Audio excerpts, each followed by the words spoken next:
January 8th, 2017. I'm with a self-portrait etching in aquatint I did in 1980 called Dreams of the Faith. Time passes. I don't even actually remember if I did this in Columbia, Missouri before I graduated or I did it after I moved to Seattle. Might be able to tell in my old edition records book. There's a video up of an early state line etch proof that I own of this, but I was interested to see this, and the owner brought it over so I could video it, because it has all the aquatinting and it's also in color. Dreams of the Faith, that is me, and it brings to mind a kind of humorous anecdote for me about my mother when she was more cognizant than she is now. She's in her upper 90s. She had looked at the self-portraits that I had posted on my old website, which is now done, no longer up, hasn't been up since early 2009. And she told me, looking at the wall, she said, some of my self-portraits were wonderful. They looked really realistic and they looked like me. She said some of them were kind of a bit whatever, too abstract, and she couldn't quite figure them out. And said some of them were so abstract they didn't even look human, which I laughed about. And I could see that while Georges Braque and Picasso, the early masters of Cubism, might have enjoyed my portrait here, I could see someone like my mother finding this kind of like mildly disconcerting.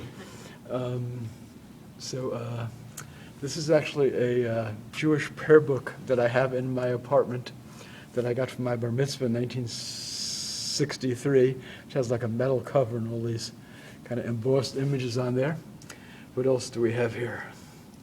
There's my hand, like right hand, holding what looks like a drawing, I forget what they're called, like a protractor or a compass or something. I remember using these like in junior high. We have my legs are coming around up here. I remember this is meant to be my, like my legs like kind of going up, like, I don't know, a mix of Chagall flying through space and Cubism blended in one. But I remember also telling some viewers decades ago that they almost kind of look like they could be like a metaphor for like the two scrolls dowels that hold the Jewish scriptures, Torah. I see my boots up here. We have some candles. 2, 3, 4, 5, 6. I wonder if that was meant to represent the 6 million Jews, among others, murdered during the Holocaust. Anyway, a most unusual print, etching, aquatint. And there you have it, Dreams of the Faith, just like I pictured myself. Out of this world. Out of this world, by the way, I didn't know this until it might have been around the time when Leo Rosten died, the author of several books about Yiddish that were published in English language. And I read that the expression out of this world is actually a Yiddish language construct that would have never existed in English hadn't it been from Yiddish-speaking Jewish East European immigrants who brought it to wherever, England, America, Canada, and so on.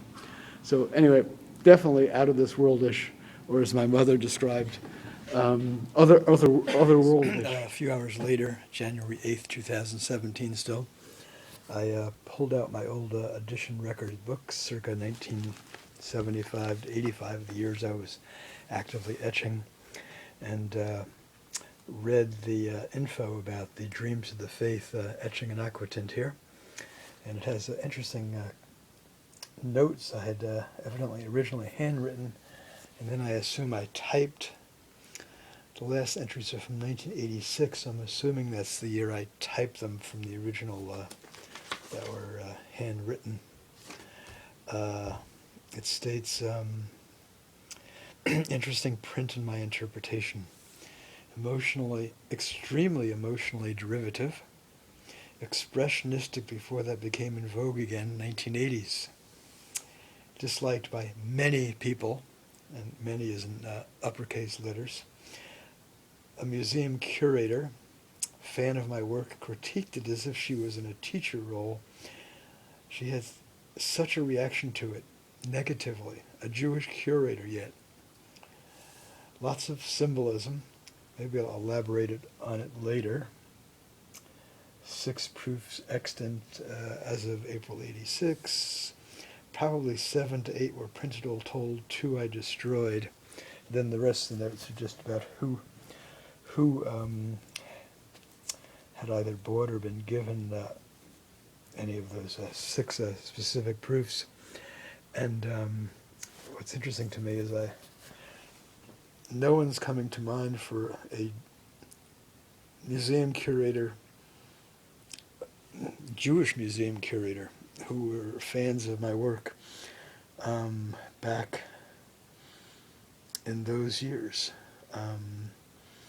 The curators who oversaw the purchase of my works at the Pacific Northwest Bell Telephone Company in Seattle, at 2 banks in Seattle, and at the Portland Art Museum. Well, none of those institutions were Jewish, and none of those curators were Jewish themselves. So anyway, I'm curious. Maybe someone will come to mind at some point. But it's interesting to me that people that I described, many people as having disliked it. But there you have it.